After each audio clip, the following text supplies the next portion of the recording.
guys, so today I want to have a very honest discussion about something that I've really been struggling with lately, and that is, should you record YouTube videos with your iPhone or should you go out and buy a dedicated camera?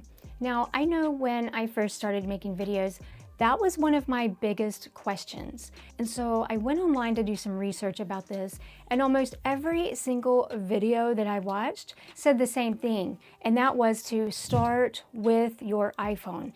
And I get why people say that, because chances are you already have a smartphone, you already know how to use it, you probably always have it with you. The camera quality is really good, it's convenient, and so it's pretty much a no-brainer to start with your iPhone. And on the surface, it really does seem like it's the cheapest and easiest way to start. However, after actually trying to record videos and create content consistently with my iPhone, I no longer agree with the advice that says you should just start with your iPhone. And it's not because there's anything wrong with using an iPhone, because there are many successful content creators and YouTubers who are only using their smartphone, and so for them, it is absolutely the right choice. And the quality really is pretty amazing, especially considering that it's a phone. But to me, that's the problem. It's a phone, a tiny computer, a communication device. And so there are some problems and obstacles that you need to be aware of.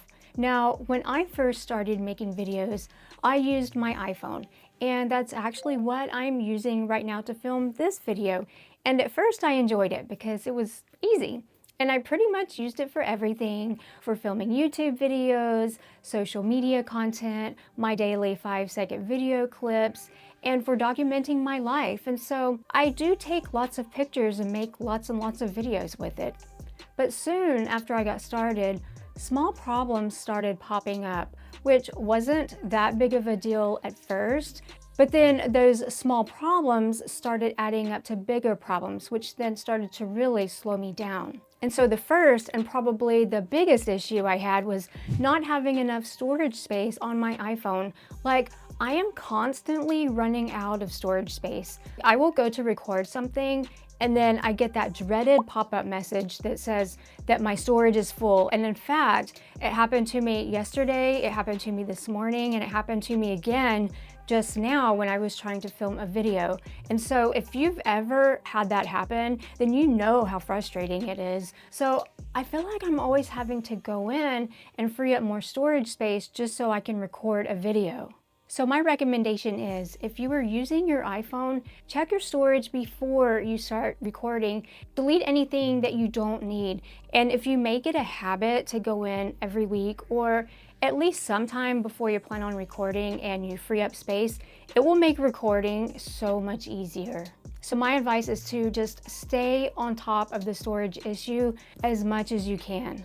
Another issue I have had to deal with is too many interruptions. So sometimes while I'm recording, I will get a phone call or a notification or an alert, or I will forget that I set an alarm and my alarm will go off. And I always try to remember to put my phone in airplane mode, but there are times when I forget, or I remember, but something still sneaks past it and it interrupts my video. If you're filming with your iPhone, before you press record, turn on airplane mode, turn off Wi-Fi, turn off Bluetooth, disable notifications and reminders, turn off alarms, and use the do not disturb feature.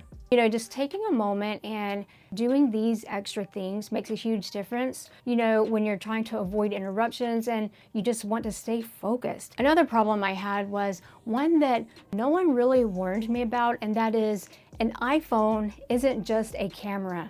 It is a phone that just so happens to have a camera built into it. And it's also a tiny computer, something that fits in your pocket, and it pretty much contains your whole life. It has all of your phone calls, your messages, your apps, your notifications, and in my case, it had all of my distractions. So even when I'm trying to make a video, it's really easy for me to slip into doom scrolling or watching YouTube videos or TikTok videos or checking my messages and, just getting sidetracked. And then suddenly, before I know it, I've just wasted a couple of hours when I should have been recording videos. So when you're filming, treat it like your dedicated creative time. Decide when and where you'll be recording and add it to your calendar or your schedule and just stick to it. Stay focused and stay in creation mode until you're done. And then you can go play on your iPhone. And then I started to notice something else. Whenever I would pick up my iPhone to record videos, it did not feel very intentional. Like, honestly, it just felt casual, and the footage looked casual too. And I know part of that is on me because I don't always know how to make my footage look cinematic or polished, but some of it is a result of using a smartphone camera and the limitations that it has. And so over time, I stopped feeling proud of what I was creating, and that made it harder for me to stay consistent, I feel like. So I started looking for ways to improve my iPhone setup. And that's when things really started to get complicated and expensive. So I went back online to search how to improve my iPhone footage, and I actually got a lot of great advice. Like, many people said to stop using the selfie camera and instead use the back camera since it produces better video quality. However, that made it difficult for me because I like to see myself in the frame, just so I know that everything looks okay. So now I have to figure out how to set up my iPhone where I can use the back camera and still see what's in frame.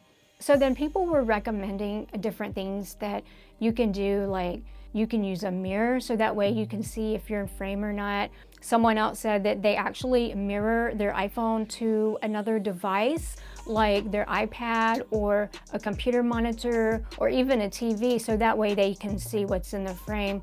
And then someone else even recommended a smartphone selfie monitor that you can actually attach to your iPhone. Some of these ideas are cheap, others are expensive, but they all sounded like they were adding just way too many steps. Then I was getting frustrated with the smartphone holder on my tripod because every time I would try to reposition my iPhone, like it would literally pop out. So now I needed a better tripod or at least a better iPhone holder.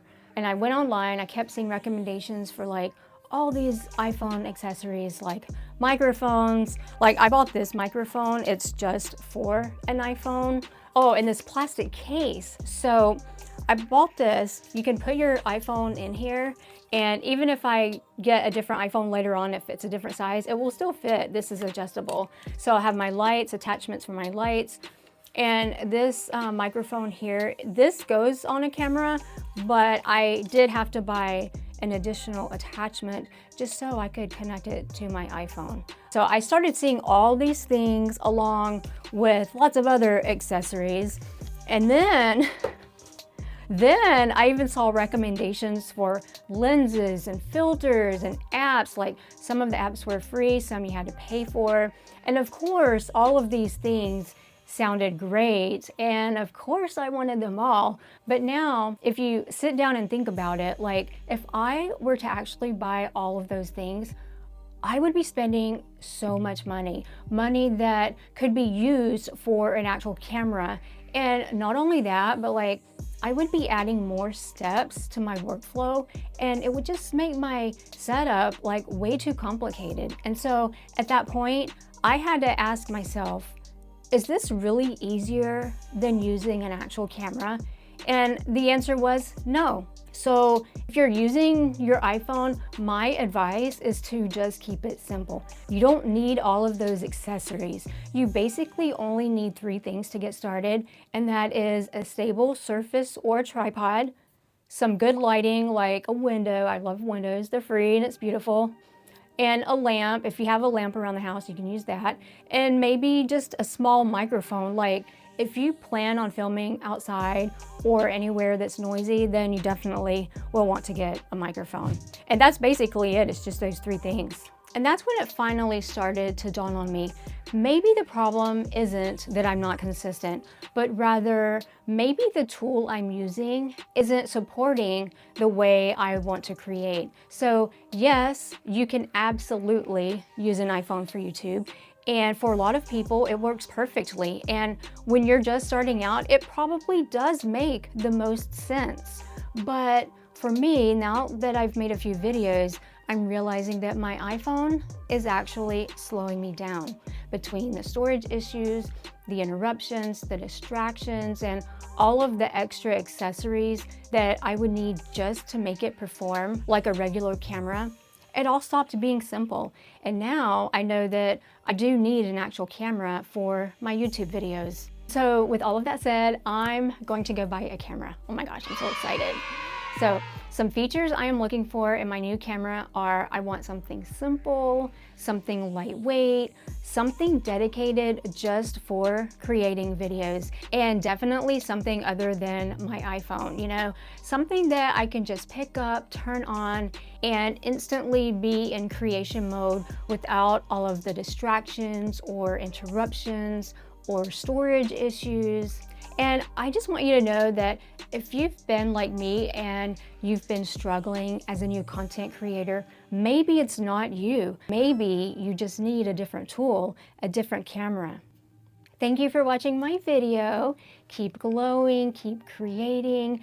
Be sure to subscribe to my channel if you haven't already, and I will see you in the next video. Bye.